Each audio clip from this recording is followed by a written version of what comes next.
Facebook rich নিয়ে একদম genuine যে কথাগুলো আছে আজকের এই ভিডিওতে আপনাদেরকে সেগুলোই বলবো। রিচ আসলে কিভাবে কাজ করে। বর্তমানে অনেকেরই ভিউজ ডাউন, রিচ ডাউন, একদম সব কিছু কিন্তু লাল কালারের হয়ে গেছে এবং অনেকের কিন্তু এখানে এঙ্গেজমেন্টও কিন্তু ডাউন হয়ে গেছে। অনেকে কমেন্ট করছেন যে ভাই প্রতিনিয়ত ভিডিও আপলোড করি, তারপরেও এখানে রিচ তো গ্রিন হচ্ছেই না, এঙ্গেজমেন্টও এখানে গ্রিন হচ্ছে না, সব কিছু কিন্তু লাল কালারে দেখাচ্ছে, রেড কালার হয়ে গেছে।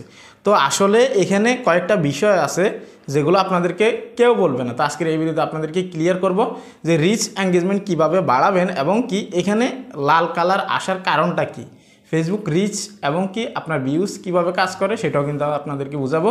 যদি আপনি এই চ্যানেলে নতুন এসে থাকেন ভিডিওতে লাইক দিবেন, চ্যানেল অবশ্যই সাবস্ক্রাইব করে দিবেন। তো এখানে আপনারা দেখতে পারতেছেন লাস্ট 28 ডেজ অর্থাৎ 28 দিনে 43,424টা ভিউজ আসছে, ঠিক আছে এখানে। তো এখানে যদি আপনারা নিচে লক্ষ্য করেন এঙ্গেজমেন্ট ঠিকঠাক আছে, গ্রিন কালার আছে, কিন্তু আমাদের সবথেকে বেশি মাথা ব্যথাটাকে নিয়ে এখানে যখন ভিউজ বা রিচ, এখন ভিউজ বলতে পারেন, যখন ভিউজ আপনার হচ্ছে যে লাল কালার হয়ে যায় তখন কিন্তু আমাদের চিন্তাটা শুরু হয়। আর চিন্তা শুরু হওয়াটাও কিন্তু স্বাভাবিক, কেননা আপনার এখানে যদি ভিউজ যদি লাল কালারে থাকে তাহলে কিন্তু দিন দিন আপনার এখানে ডাউন হতেই থাকবে। যদি গ্রিন কালার হয় তাহলে আপনাকে বুঝে নিতে হবে যে এখানে দিন দিন আপনার বৃদ্ধি পাচ্ছে বা বাড়তেছে, ঠিক আছে। তো এখন এই রিচ লাল কালার হওয়ার কারণ কি? অনেকে আমাকে কমেন্ট করছেন যে ভাই সারাদিন ঠিকঠাক থাকে, সারাদিন ধরে যে ভিউজ আসে, রাত 12টার পরে এই রিচ একেবারে ডাউন হয়ে যায়, ভিউজ ডাউন হয়ে যায়। তো এখানে প্রথম কথা হচ্ছে যে লাল কালার হওয়ার একটাই কারণ, সেটা হচ্ছে যে লাস্ট 28 ডেজ আপনার যে পারফরমেন্সগুলো করছে, প্রথমত ধরে নিতে পারেন আপনার যদি ভালো পারফর্ম করে থাকে, স্টিল নাও 2-1 দিনের ভিতরে বা 5 দিনের ভিতরে আপনার ভিডিওগুলো খুবই কম পারফরমেন্স করতেছে। সেই জন্য কিন্তু পিছনে যেগুলো ভালো পারফরমেন্স করছে সেগুলো কিন্তু পিছন থেকে একদিন করে মাইনাস হয়ে যায়, ঠিক আছে। সেক্ষেত্রে এখানে কিন্তু কমে যাওয়ার বিষয় হচ্ছে এটা। এবং কি ভিউজের যে বিষয়টা আপনারা জানেন, ফেসবুক রিচ হোক বা ভিউজ হোক, এই জিনিসটা কিভাবে কাজ করে আপনাকে অ্যালগোরিদম কিন্তু বুঝতে হবে। বিষয়টা হচ্ছে কি, ধরে নিন আপনি একটা ভিডিও আপলোড করছেন, হ্যাঁ, ধরে নিন আপনি এই ভিডিওটা আপলোড করছেন, ঠিক আছে, ফেসবুক পেজ হোক বা প্রোফাইল হোক, যেখান থেকে করেন একই রকমভাবে কিন্তু কাজ করে অ্যালগোরিদম। তো আপনি যখন আপলোড করছেন, আপলোড করার পরে ধরে নিন আপনার এই ভিডিওটা 10 জনের কাছে শো করানো হয়েছে বা রিচ করানো হয়েছে বা মানুষের হোম পেজে দেওয়া হয়েছে, তখন 10 জনের মধ্যে যদি ওইখান থেকে অন্তত 6-7 জন যদি আপনার ওই ভিডিওটা দেখে, তাহলে ফেসবুক থেকে ডিটেক্ট করে যে আপনার এই ভিডিওতে ইনফরমেটিভ বা হচ্ছে যে আপনার এখানে হেল্পফুল কোনো কিছু আছে, সেজন্য কিন্তু মানুষে এত বেশি দেখতেছে। কেননা যখন আপনার 10 জনের মধ্যে 6-7 জনে দেখবে তখন কিন্তু আপনার 2 ভাগের 2 ভাগ কিন্তু মানুষই দেখছে এই ভিডিওটা। সেই ক্ষেত্রে কিন্তু তাদের কাছে পজিটিভ সিগন্যাল দেয়, তখন তারা কি করে এই ভিডিওটা রিচ বা ভিউজ আরও বেশি বাড়িয়ে দেয়, ঠিক আছে।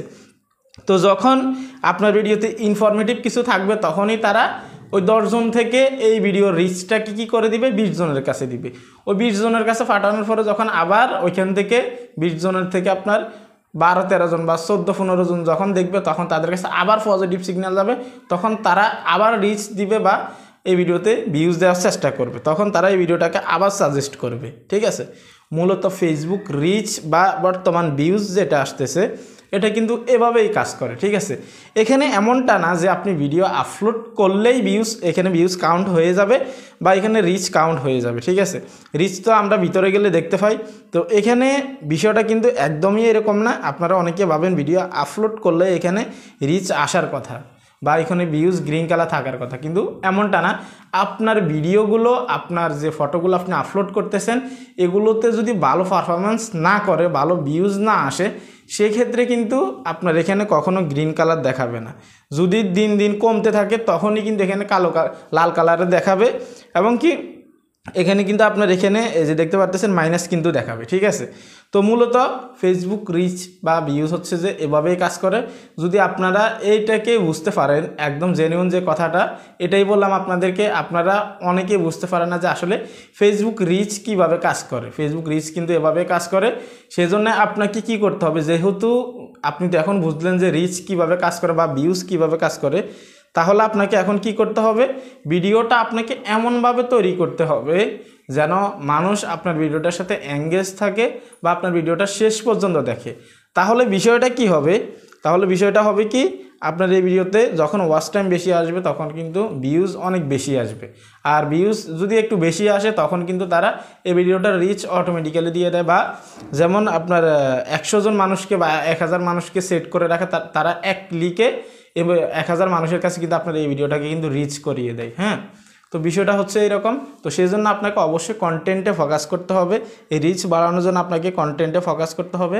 যদি আপনার এগুলো বর্তমানে লাল কালারের হয়ে থাকে, আপনাকে টার্গেট নিতে হবে আগামী 10 দিনের ভিতরে আমি এগুলো কি গ্রিন কালার করে ছাড়বো। এভাবে এরকম যেখানে গ্রিন কালার দেখাচ্ছে এঙ্গেজমেন্ট বা ফলোয়ার্স, যদি এখানে দেখেন, তাহলে আপনি যদি টার্গেট নিয়ে কাজ করেন তাহলে কিন্তু আপনার এগুলো গ্রিন কালার হবে। তবে বর্তমানে একটা সমস্যা হচ্ছে যে যদি আপনি প্রতিনিয়ত ভিডিও আপলোড করেন তারপরে আপনার এখানে রেড কালারের দেখাবে। ঠিক আছে, তো কিছুদিন আগে কিন্তু এখানে আমি যে বিষয়টা দেখতে পাইছি যে এঙ্গেজমেন্ট সব কিছু কিন্তু লাল কালার ছিল, তারপরে এখনও ভিউজ কিন্তু লাল কালার। ঠিক আছে, কিন্তু নির্দিষ্ট একটা সময়ে গিয়ে যখন আপনি বেশি বেশি ভিডিও আপলোড করবেন, আপনার আগের তুলনায় যদি আপনি ভিডিও সংখ্যা যদি বাড়ান প্রতিদিন আপলোড করার, তখন কিন্তু ভিউজ যদি কমও আসে তারপরেও কিন্তু ওই বেশি ভিডিও আপলোড করার কারণে কিন্তু রিচ কিন্তু ভিউজ কিন্তু একটু বেশি কাউন্ট হবে। এজন্য এটা কিন্তু একটা সময় কিন্তু গ্রিন কালার হয়ে যাবে, এটা নিয়ে কোনো টেনশন করবেন না। মূলত রিচ এভাবে কাজ করে। আপনি ফেসবুক অ্যালগোরিদমকে বুঝতে পারলে কিন্তু এই বিষয়গুলো নিয়ে আপনারা হতাশায় পড়বেন না। অনেকে হতাশায় পড়ে যান যে ভাই এটা লাল কালার কেন হয়ে যাচ্ছে, ভিউজ কেন বাড়তেছে না। আপনাদের অনেকেরই প্রশ্ন ছিল, এই ভিডিওটা শুধুমাত্র আপনাদের জন্য। যদি ভিডিও ভালো লাগে অবশ্যই লাইক কমেন্ট শেয়ার করে দিবেন। জেনুইন যে কথা ছিল, যেটা অনেকে আপনাদেরকে বলে না, সেটা আপনাদেরকে বললাম। ভালো থাকবেন, সুস্থ থাকবেন, আল্লাহ হাফেজ।